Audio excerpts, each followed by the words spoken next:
I've been watching commercials lately. American car companies are suddenly selling miles per gallon. The Escalade, the Cadillac Escalade, last night had an ad on the Olympics. They're coming out with a hybrid. On the one hand, it looks odd, actually, like someone has produced a spoof or someone produced some mock examples of how things ought to be sometime in the future. And then on the other hand, it's what they could have been doing since the first oil shock of 1973. The energy companies would probably be no worse off. We will always need energy, and they'll be in the energy business. And the growing economies of the world, including China and India, will probably use up most of the oil, no matter how fast new technologies come online. In Olympics commercials, both GE and Exxon are selling themselves as being in the business of saving the environment. GE, one of the biggest players in nuclear weapons, nuclear power plants, and wind turbines. Exxon, who despite setting records each quarter for the most profit any U.S. company has ever earned, got the Supreme Court recently to reduce the punitive damages they owe the Alaskan fishermen whose lives were ruined by the Valdez oil spill 19 years ago. The Olympic ironies don't end there. George Bush keeps popping up on screen, giving Misty May Traynor a booty slap, or competing in the photo ops heavyweight division, desperately glomming some of the glow of our athletes and their achievements. See, America still can do something. But it's not all PR for the failure in chief. He's also talking up human rights and civil liberties to the Chinese, after criminally subverting both at home. But despite the disingenuous ads of the game's corporate sponsors, the oil crisis is real. The climate crisis is real. The public health costs of pollution are real. The American way of delivering the American way of life is unsustainable. Gas costs over $4 a gallon, and the globalized system of trade on which we depend, especially for food, may no longer make even economic sense. My guest today, Hunter Lovins, has been thinking, writing, and consulting about these issues for over 30 years. Hunter Lovins has been, as I said, writing, thinking, and consulting about these issues for almost 30 years. Her work with the Rocky Mountain Institute, where she was involved and ran the place for about 20 years, and she's co-author of the book Natural Capitalism, and the 2006 Climate Protection Manual for Cities. Welcome, Hunter Lovins. Thanks, Terry. It's great to be with you again. Okay. As I was saying, we've got these things that are suddenly happening that could have been happening for a long time. But before we get into that, I always like people to get a feel for the people that we're talking to, not just the ideas and the work. So let me ask you briefly, you studied sociology and law. How did you get involved in the environment, and what was your involvement with LA's own tree people in its early days? I grew up out of doors. My father didn't have a whole lot of money. He was a college professor, so we spent vacations camping. I planted a tree for the first Earth Day in 1970 when I was still in college, and that oak tree in Southern California is still there. I went and visited it recently. My passion, if you will, was in trying to find solutions to the problems that were facing us. I worked early on with Dave Brower when he was still at Sierra Club, and then when Sierra Club fired him, he created Friends of the Earth. I transferred over as a member of Friends of the Earth, and went to law school to try to practice environmental law, believing that law was a good way to solve the problems facing us. Rapidly decided that although I loved law school, I loved the study of law, the practice of law was not for me. It was not implementing the sorts of solutions that we wanted. And the big companies were just hiring most of the environmental lawyers. I deeply appreciate folk like Ralph Cavanagh of Natural Resources Defense Council and the other great environmental lawyers and all that they've done to save so much for us. But it didn't seem to me that that was the approach that I wanted to take. So after my first year in law school, I started volunteering with a little group that had just been created by a man named Andy Lipkus in Southern California called California Conservation Project, which later came to be called Tree People because nobody could pronounce the full title, and what we did was plant smog-tolerant trees and do environmental education, people said, oh, here come the tree people. So we gave in to the inevitable and became the tree people.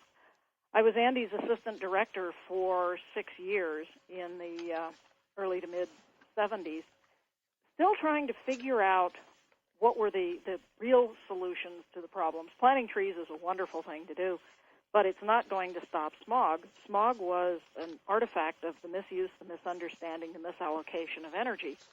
So driving the LA freeways, I'd be puzzling over, well, how do we meet the needs that we have in ways that don't create the problems that we're seeing, like smog? This is 1972. Energy policy is not a polite subject. A year later, it's on everybody's lips with the first Arab oil embargo. I'm still trying to figure out an internally consistent energy policy. Everybody has the answer. Oh, you build nuclear plants. Oh, you build windmills. Oh, you drill off the coast.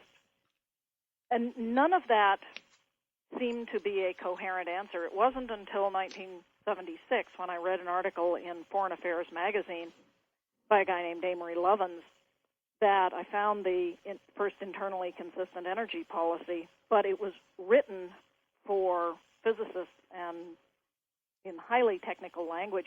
I tried to convince the other tree people that this was what I'd been looking for. They sort of rolled their eyes and said, gee, that's nice. And I realized it needed translation, because what Amory said was very simple. What is it you're trying to do? What's the job? And then what's the amount and type and source of energy that will deliver that will do that job in the cheapest way? When you look at it that way, the cheapest way to meet our desires for the services that energy gives us, cold beer, hot showers, industrial shaft power, the ability to move around as we wish, is efficiency. It's the cheapest, easiest, and can deliver half or more of the services we want cheaper than what we're now paying to go out and get more energy. And almost nobody talks about this point, the shift that you said. In other words, the shift from which is it oil, is it nuke, is it coal, to what is it you actually need energy for, and what's the most efficient, most sustainable way to power whatever it is you need. That's a big shift. And as you say, when you first saw it, it was a light bulb. And at that point, not even a compact fluorescent that went off in your head. So Amory then pointed out that once you've implemented all of the cost-effective efficiency, the next most cost-effective option are the then available renewables. Now, this came as a revolution to the energy industry, which has always done its accounting somewhat, shall we say, mendaciously. They will take an existing coal plant and say, oh, well, that's delivering energy to us at 2 cents a kilowatt hour. If you build a solar panel on your roof, that's going to cost you 20 cents a kilowatt hour. That's obviously much more expensive. Well, you can't go build that old coal plant again. If you go out and try to build a new coal plant today, it's going probably to cost you at least 10 cents a kilowatt hour, and meantime, the solar panels are getting ever cheaper. So Southern California Edison is now building a 250-megawatt power plant on roofs spread around the county using solar panels at a cost of about $850 million. A couple coal plants that were recently canceled up in the Montana area, 250-megawatt operation, would have cost $800 million. So $850 million for energy that is free ever after versus $800 million for a facility where you'll have to continue to buy coal ever after. You do the math. We're very close to what's called grid parity, where the available renewables are cheaper than the historic polluting fossil fuels. And we've had over 79 coal plants canceled, in many cases because the regulators said they are no longer the cheap option. Wind is. Right. Let me just point out to people that the key thing there is if you compare something that's already been built with something that needs to be built, you're leaving out the cost of the building. So what you're saying is if we look to tomorrow, and I mean literally tomorrow, anything you're going to originate tomorrow, you put them, wind, solar, coal, nuclear, on an even playing field starting tomorrow, and that's where the reality really is. That's correct. We can't build those old, cheap power plants again. We have to build plants that we can build today, and particularly with China and India demanding as many resources as they can lay hands on, steel, coal, oil, concrete, the ability to build a large centralized plant cheaply has evaporated. Almost any large plant you build today is going to cost you a lot of money. So, for example, I was down in Tampa, Florida earlier this year. Headlines in the morning paper, the 2 nuclear units they're trying to build had been promised to come on at $4 billion apiece. Well, originally $1 billion apiece. They are now at $17 billion, and they're not even completed. To build a new nuclear plant, probably around $12 billion apiece. This is vastly more expensive than fixing up your home so it doesn't need as much electricity, so we don't need to build the plants in the first place. And now it's more expensive than putting solar panels on your roof. And yet we continue to have presidential candidates saying that, oh, well, the answer is nuclear. That's the thinking of the last century. Right, exactly. I think I suggested to you earlier that if possible, I'd love to spend the next 14 minutes, basically, 13 minutes, going through just 3 questions, but they're big ones. One is, what is the evidence that our energy policy is broken? And then, what are the causes of why our energy policy is broken? And finally, what are the solutions to this, to fix this broken energy policy? And I use policy loosely to mean basically the way that we get, buy, produce, exchange energy. Sure. So, I think it's fairly obvious. The evidence. It's fairly obvious that our energy policy is broken. We use a bit over a third of our energy to move ourselves around in vehicles. So we now pay about $1 billion a day, most of that borrowed from the Chinese, to buy imported oil. The electricity that we use for iPods and light bulbs comes in general, over 50% in this country, from coal. The burning of coal is changing the climate, and indeed the scientists say that if we don't deal with climate change within the next 5 or so years, we will be foreclosing the capacity of the Earth to sustain life as we've known it. The poles are melting much faster than even the scientists had predicted. We're now getting the spread of disease into areas where it never was before because we're not getting the cold winters that used to kill off the bugs or make it impossible for them to live there. We're getting tidal surges into places like New Orleans in hurricanes and Myanmar. Thousands of people die periodically in Bangladesh. The drought in Africa, the Darfur problem, is caused by climate change. It's not a future problem. It's on us right now. Nick Stern, the UK economist, pointed out that if we don't deal with climate change, we will pay 20% of world gross domestic product every year dealing with the consequences. But fixing the problem would cost, he reckoned, about a percent or 2 of world GDP.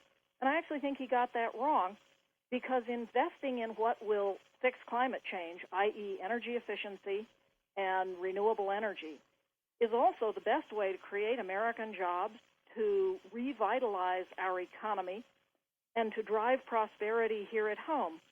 Take one example. Dell Computer just announced that it is 96% of the way to meeting its 2008 goal of being climate neutral. By doing that, it saved $3 billion.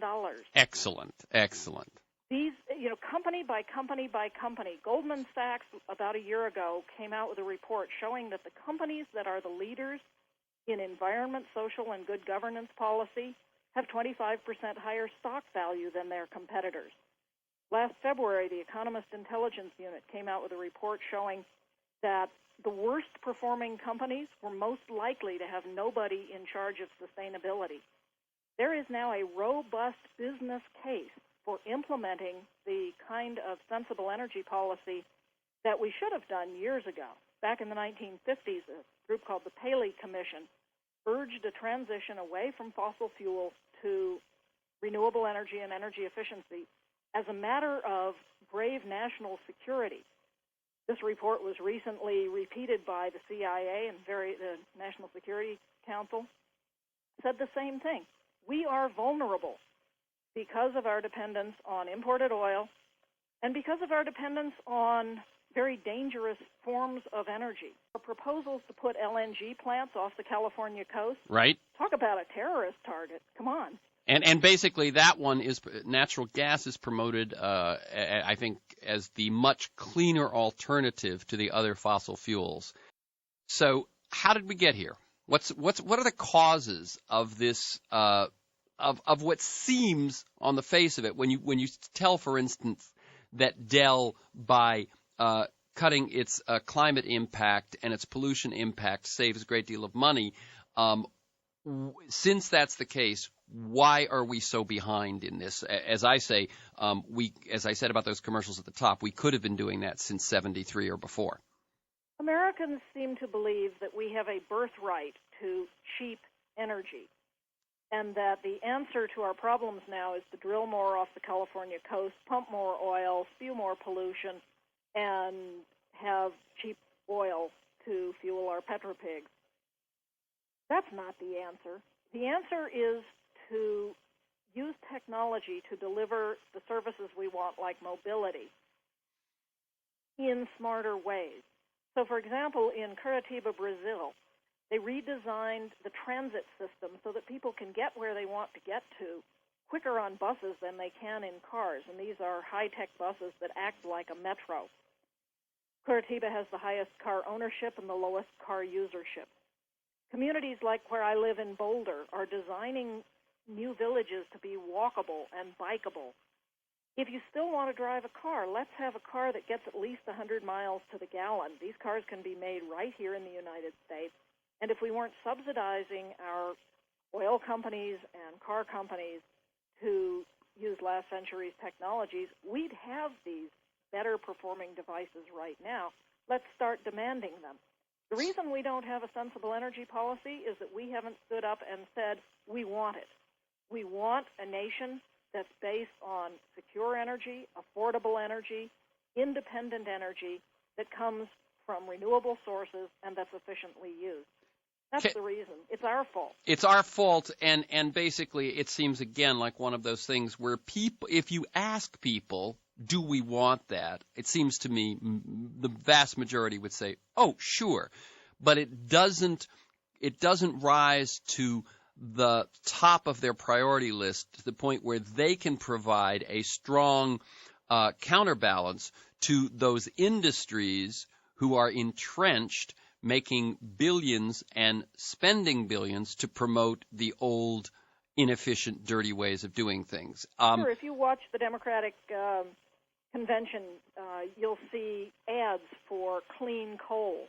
No, coal's not clean, neither is it safe. You will see ads for inexpensive, affordable nuclear power. No, it's not inexpensive, it's not affordable, and it's not clean either. The American people need to stand up and demand the kind of future that we want to have, and yet recent polls have shown that now an overwhelming number of Americans want more drilling, want lower gasoline prices. Time to stand up and say, that's not the answer. The answer is affordable energy services, the ability to get what we want, comfort in our building, right, industry, access, but to do it in smarter ways. What are some of just very briefly before we move to solutions for the rest of the show, what are some of the subsidies, some of the things that the public doesn't realize they're paying for oil, coal, and nuclear?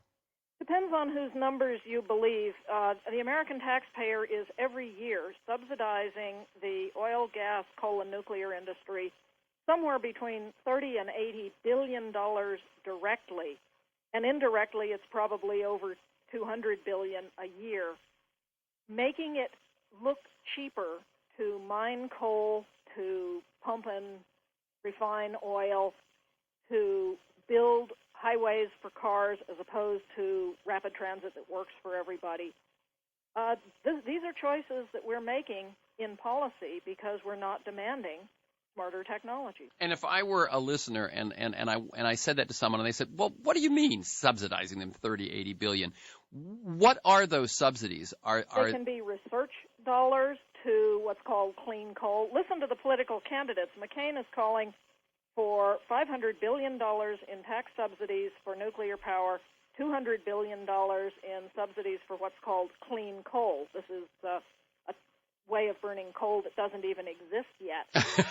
At the same time, we have most of the venture capital money going into clean technology, into solar, into wind, into what are called lipid algae to make biofuels that don't compete with food crops, ways to make super efficient cars. These clean technologies are winning in the marketplace despite enormous subsidies going to the dirty technology. Right. What I can hear there is that if you're a corporation with a dirty or an inefficient technology, or as I say, a 20th century technology, you invest in politicians and parties rather than a venture capitalist actually invests in something which has a future. Okay, third question. What are the solutions? The solutions are emerging very rapidly all around us. First of all, use energy much more efficiently. It's cost-effective now to save at least half the energy we use.